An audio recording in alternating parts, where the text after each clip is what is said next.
Question: what is your biggest regret in life? Answer 1.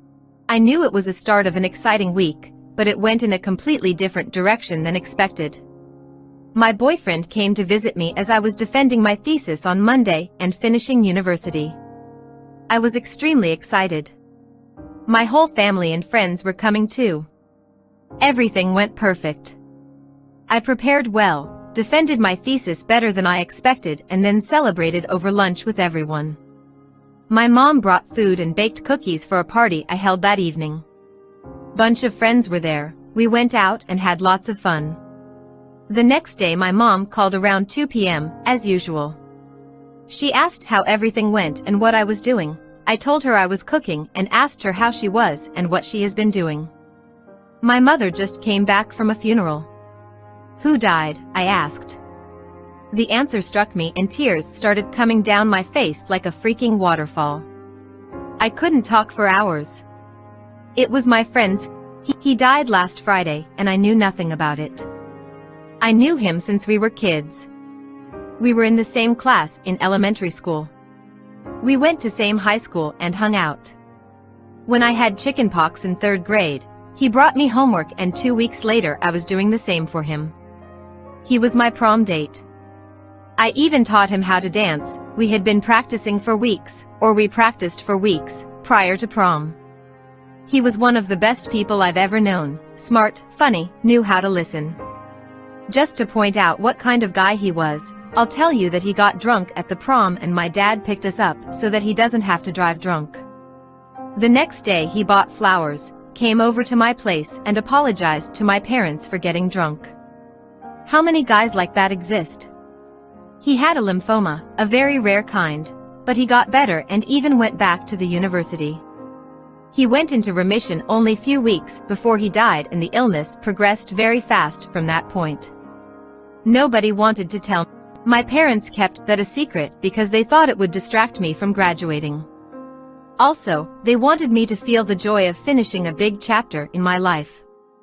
2 days after I found out, I came back to my hometown and went straight to see him. His mother was just sitting there. A single mom who lost her only child. I couldn't even imagine the pain she was going through. I had no words to tell her.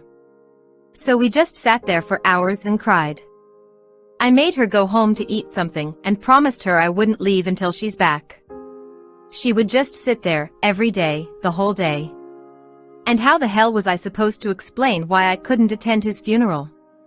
He was only 24. Just too young. So, my one regret is I never had a chance to say goodbye, even at his funeral. Half of me resents my parents for their decision and the other half understands their action. But what's done, is done. I'm sure we'll meet again, someday, sometime. Answer 2. Last night, I slept around 9 p.m. as I was extremely tired. Then Mom came and woke me up and made me eat my dinner. I quickly finished that while half asleep. I got back to sleep and then even when I was not fully asleep, I felt a blanket over me. Oh. This must be Dad. He switched on the mosquito repellent, switched off the lights, and then during midnight, I noticed that he came to accompany me in my room. Now, when the mom's love is loud and clear, I fail to notice that Dad is loving and probably he loves me more than he loves my siblings. That blanket reminded me of thousands of similar incidents since childhood. His love and care is mute and hence often go unnoticed. I also didn't realize that he has taken leave as I came home after a long time. He did that as he wanted to spend some more time with me. Love of a dad is often underrated. I regret taking his love for granted. I love my dad. Answer 3. When I was in junior high, I walked home from school every day with a classmate. Her mother had died a few months before. She asked me to keep a secret and made me promise I would never tell anyone. I promised. She then confided that her dad told her that since her mother had died, it was her job to have sex with him every night. I kept that secret and 55 years later I still deeply regret it. I am sorry, Claudia. Answer 4. In my grade school days, a girl in my class had a huge problem with her temper. Lori's outbursts drew the stern rebukes of her teachers, and she was a pariah in the class, completely friendless. Almost everyone, myself included, made fun of her so as to arouse her ire and set off another chain reaction of tantrums and bad behavior. The cruelty of children, how dreadful that I so lustily partook of it. But everyone moves on, in one way or another over the years, high school, perhaps college, career, marriage, family, and so on. But over all those years, as I mellowed and as I sometimes suffered blows from the same club I had wielded in my childhood, I never forgot Lori because I had never met another like her. In the fullness of time, I returned to my hometown to take a job.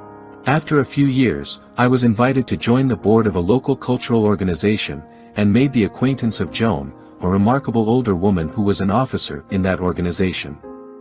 We connected immediately and in short order became quite close friends. Eventually, she invited me to her home to discuss business matters respecting the organization. When I pulled to the curb in front of her home, I immediately recognized the place as Lori's childhood home. So I asked Joan if she knew anything about her, inasmuch as she occupied the same dwelling. And, indeed, she knew all about Lori, and the two had actually become close friends, as close as any two women can possibly be. Perhaps owing to her rejection as a child, Lori had become an activist for animal welfare. She volunteered at the shelter, took in strays and cripples, and spent every penny of her earnings on the care of the many non-human species who were fortunate enough to have known her. Joan's account went on at great length, each story triggering the memory of another, as we two slowly polished off a bottle of fine Scotch, together, and the wee hours drew nigh. And all the while, my own memories of those school days and my inhuman behavior loomed larger and larger in my consciousness, and with that, my regret was horribly magnified. I confessed the sins of my youth to Joan, and said I would very much like to meet Lori so as to apologize. "Don't be so hard on yourself," said Joan, taking my fingers in her hand and giving a gentle squeeze of assurance. "Kids are like that. You didn't know at the time, but now you do. That's the important thing." I know Lori would agree. Would agree? Would? I asked. "You mean she's not available? Has she moved?" "In a way," Joan said. She pushed a newspaper across the kitchen table to me. It was folded so as to expose the obituaries. I scanned it. There was a short notice, almost no notice at all, really, about the accidental death of Lori Smith, just 2 days prior. She was driving along the interstate, Joan said, when she saw a wounded dog on the shoulder. It had been hit by a motorist. And so she did what she always did. She stopped, went to gather up the animal, and transport it to the vet. But the dog was very heavy and in terrible pain. Lori stepped too far into the road, and a passing motorist hit her. She and the dog were smeared across the pavement. "Holy hell, Joan," I gasped. "How do you know this?" "Nothing here in the obit about it." "I was a passenger in her car," answered Joan. I sat in stunned silence. Joan poured out the last 2 inches of scotch, an inch for each of us, taken neat. At first we sipped, then we threw it back and swallowed. She lit up, held out the burning match to me, and I pulled a Camel to my lips and touched the other end to the flame. "For what it's worth," said Joan, "you now know how close Lori and I were. And you are the only one who knows. So, your expression of regret to me is just the same as making it to her. I promise. As to your bad behavior as a child, it is something you'll have to live with for the rest of your days. Regret it as you might, the important thing is to be guided by it. Amazing, isn't it, how what goes around comes around? Amazing, indeed. But if I could go back in time to correct my bad behavior, I certainly would.